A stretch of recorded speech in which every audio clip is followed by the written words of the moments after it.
नमस्कार, मैं शैलेंद्र गंगवार। आप देख रहे हैं AHN मीडिया। इस वक्त हम खड़े हुए हैं जनपद बरेली, विकास खंड नवाबगंज, ग्राम पंचायत लगती है अधकटा नजराना। ये अधकटा नजराना का मिनी स्टेडियम है। इस जगह पर हम खड़े हुए हैं। हमारे साथ में है इस वक्त में इसी गांव के ग्रामीण हैं रामपाल जी। मैं इनसे बात करना चाहूँगा। भाई साहब, आपका क्या नाम है और कहाँ के रहने वाले? मेरा नाम रामपाल गंगवार जी, इसी अधकटा नजराना गांव का रहने वाला हूँ। ठीक है। भाई साहब, मैं आपसे जानना चाहूँगा कि ये जो बना हुआ है, बिल्डिंगें तमाम बनी हुई है, इतने यहाँ पर जिस जगह खड़े हुए हैं ये मिनी स्टेडियम बना हुआ है और पास में मुंसिफ कोर्ट है। ये देखो, दिखाई दे रहा होगा, दिखाइए भाई साहब। ये मुंसिफ कोर्ट की बिल्डिंग दिखाई दे रही है, देख सकते हैं। और ये विद्यालय बना हुआ है, ठीक है। इसी के पास में एक गौशाला बनी हुई है। तो ये जगह जो है कितने एकड़ ज़मीन है और ये ज़मीन कहाँ से आई है, कैसा क्या हुआ? धन्यवाद साहब। ये 1991 में ये ज़मीन सब किसानों की थी। किसानों ने ये ज़मीन, ओसवाल फैक्ट्री के लोग आए थे, उन्होंने ज़मीन खरीदी और बोले हम फैक्ट्री लगाएंगे। ये ज़मीन फैक्ट्री लगाने के लिए खरीदी, ओसवाल फैक्ट्री लिमिटेड के नाम। बैनामा हुए, बैनामा होने के बाद दाखिल खारिज हुए और उन्होंने हम लोगों को झूठा आश्वासन दिया था कि यहाँ फैक्ट्री लगाएंगे, आप लोगों को नौकरी देंगे, रोज़गार देंगे और यहाँ पर इंडस्ट्री लगेगी, गांव के भी क्षेत्र का भी विकास होगा। हम लोगों ने ज़मीनें दे दी सब। 1200 बीघा लगभग ज़मीन यहाँ बेची गई और 1200 बीघा ज़मीन बेचने के बाद जैसे उनका दाखिल खारिज हुआ, उसी समय एक कानूनी दाव पेच आ गया और कानूनी दाव पेच के पीछे उनकी ज़मीन, ये सीलिंग कानून लग गया इस पर जी।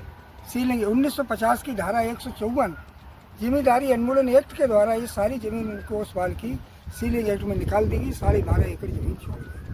अच्छा। फिर वो लोग चले गए कोर्ट में, हाई कोर्ट चले गए और हाई कोर्ट के उसी दौरान वो लोग, मुख्यमंत्री मुलायम सिंह की सरकार चल रही थी उस समय, ये लीज पे लेने के लिए, तो मुलायम सिंह ने उसे लीज पे दे दी। उस समय भी हम लोगों ने विरोध किया है कि जब जिम्मेदारों की जिम्मेदारी वापस नहीं की गई तो फिर ओसवाल को ज़मीन ही वापस क्यों दी जा रही, मगर वो ज़मीन उन्हें दे दी गई। खैर, लेकिन इसके बाद भी फैक्ट्री नहीं लगाई। उसमें शर्त ये थी 3 साल के अंदर अंदर फैक्ट्री लगा लीजिए, अन्यथा डीड कैंसिल मानी जाएगी। मगर वो हाई कोर्ट चले गए, हाई कोर्ट से सुप्रीम कोर्ट चले गए। 2010 में सुप्रीम कोर्ट से मुकदमा हार गए। जब सुप्रीम कोर्ट से मुकदमा हार गए तो सुप्रीम कोर्ट ने आदेश दिया है कि 30 साल का जो पट्टा, पहला पट्टा था, उसको निरस्त किया नहीं, आगे के रिन्यूअल कैंसिल कर दिए। जब आगे के रिन्यूअल कैंसिल करे तो फैक्ट्री लगना नहीं। अभी 10 साल शेष पट्टा उनका बाकी था, मगर बड़े बड़े वकीलों ने राय दे दी कि आप ये पट्टे, जो ज़मीन है, गांव वाले तो इसलिए नहीं बोलेंगे उन्होंने बेच दी, सरकार नहीं बोलेगी उनका पट्टा है और उसमें पेड़ लगा दीजिए। जी। तो ये सारी ज़मीन में उनको पेड़ लगाने की योजना बना ली। उन्होंने मृदा परीक्षण की जाँच भी करा ली। जब ये जाँच होने लगी तब हमें पता लगा कि इसमें पेड़ लगेंगे, उसमें भट्टा परसौल का समय चल रहा था। तो हम लोगों ने ये पूरे सब किसानों ने, 75 किसानों ने मिलकर सारी ज़मीन जोत ली। जोतने उनका वो मिशन पूरा नहीं होने दिया, बागवानी का वो मिशन पूरा नहीं होने दिया और 10 साल लगातार हम लोगों ने ज़मीन जोती।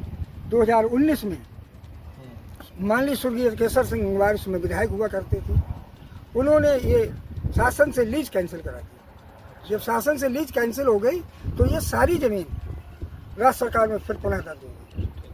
पुनः दर्ज हो गई। फिर इसमें 5 एकड़ में जो है गौशाला बनी, 15 एकड़ में अटल आवासीय विद्यालय बना और इतना ही नहीं हुआ है।